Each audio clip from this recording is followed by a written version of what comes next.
بسم اللہ الرحمن الرحیم۔ سورۃ ابراہیم ترتیب و سورت کے لحاظ سے یہ سورت مکی ہے اور سورۃ نوح کے بعد 82 نمبر پر نازل ہوئی۔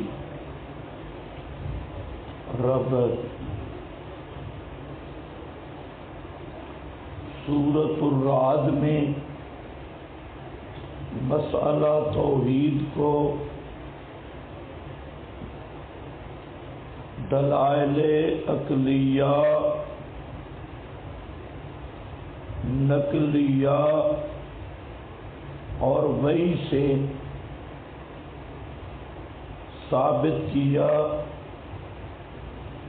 لہو دعوت الحق، آیت نمبر 14۔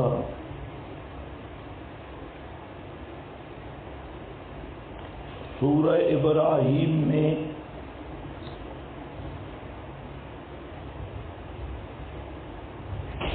اس مسئلہ کی تبلیغ کا حکم ہے۔ ھذا بلاغ للناس،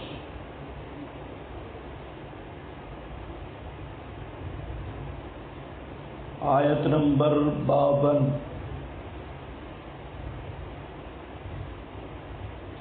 کہ یہ لہو دعوت الحق والا مسئلہ دوسرے لوگوں تک پہنچاؤ۔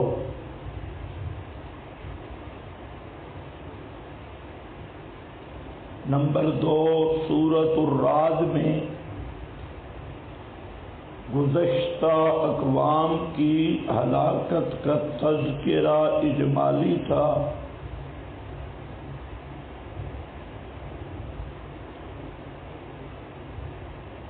آیت نمبر 32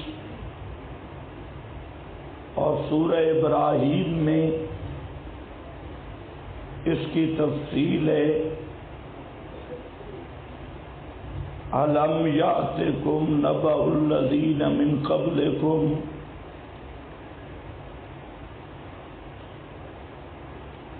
نمبر 3، سورۃ الرعد کی ابتدا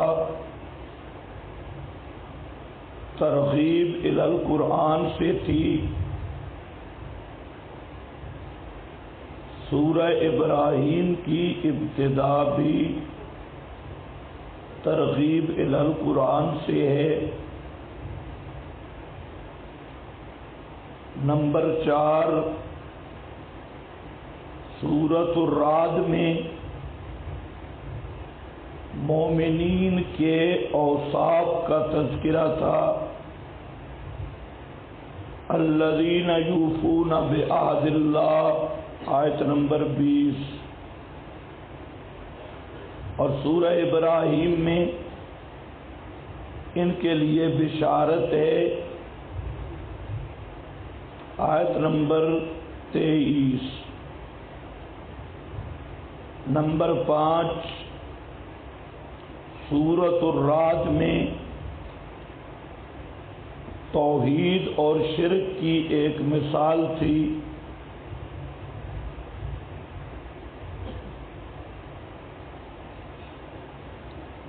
آیت نمبر 17 اور سورہ ابراہیم میں بطور ترقی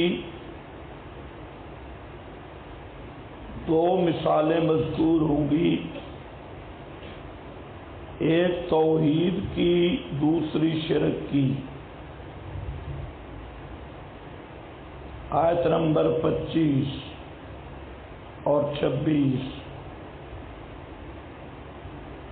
سورۃ الرعد میں مذکور تھا کہ معجزہ صرف اللہ کے اختیار میں ہے۔ آیت نمبر 38 اور سورہ ابراہیم میں بھی یہی مضمون دہرایا گیا آیت نمبر 11، نمبر 7 سورۃ الرعد میں آپ صلی اللہ علیہ وسلم کو حکم تھا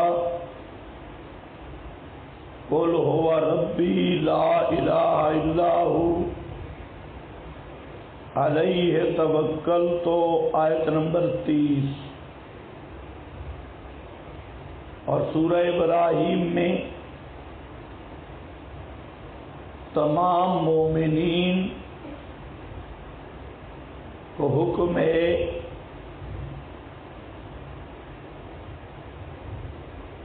توکل علی اللہ کا، آیت نمبر 11 اور 12۔ نمبر 8 سورۃ الرعد میں غیر اللہ کے پجاریوں پر گمراہی کا فتویٰ مذکور تھا۔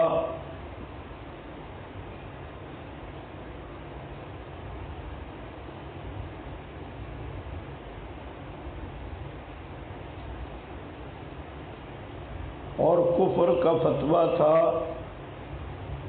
وما دعاء الکافرین الا فی ضلال، اور سورہ ابراہیم میں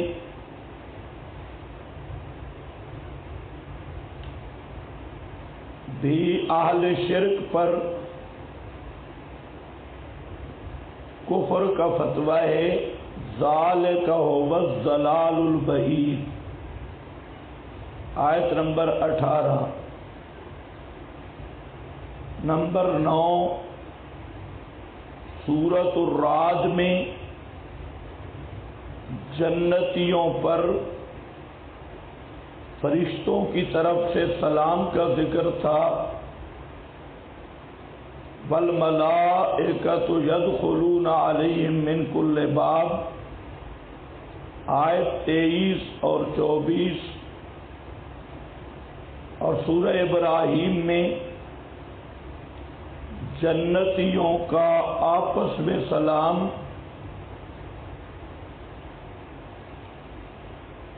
کرنے کا بیان ہے، تحیتہم فیہا سلام، آیت 23۔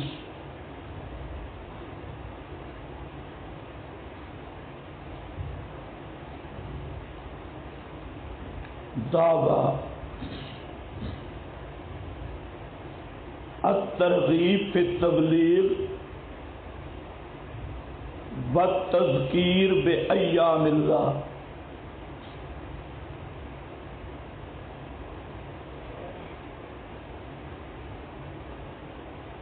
خلاصہ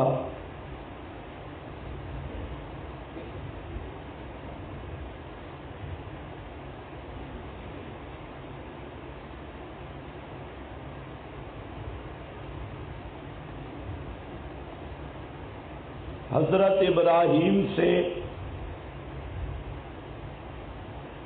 دلیل نقلی کا بیان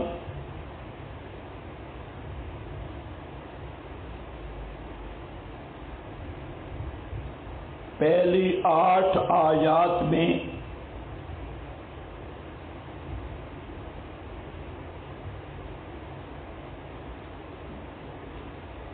بیان ترغیب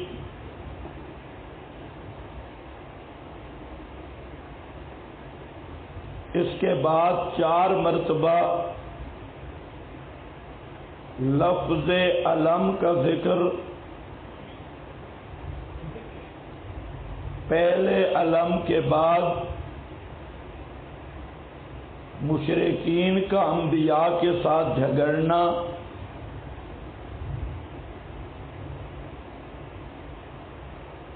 دوسرے علم کے بعد مشرکین کا آپس میں جھگڑنا، اور تیسرے علم کے بعد توحید اور شرک کی 2 مثالیں چوتھے علم کے بعد حضرت ابراہیم سے دلیل نقلی اور تخویف کا بیان ہوگا۔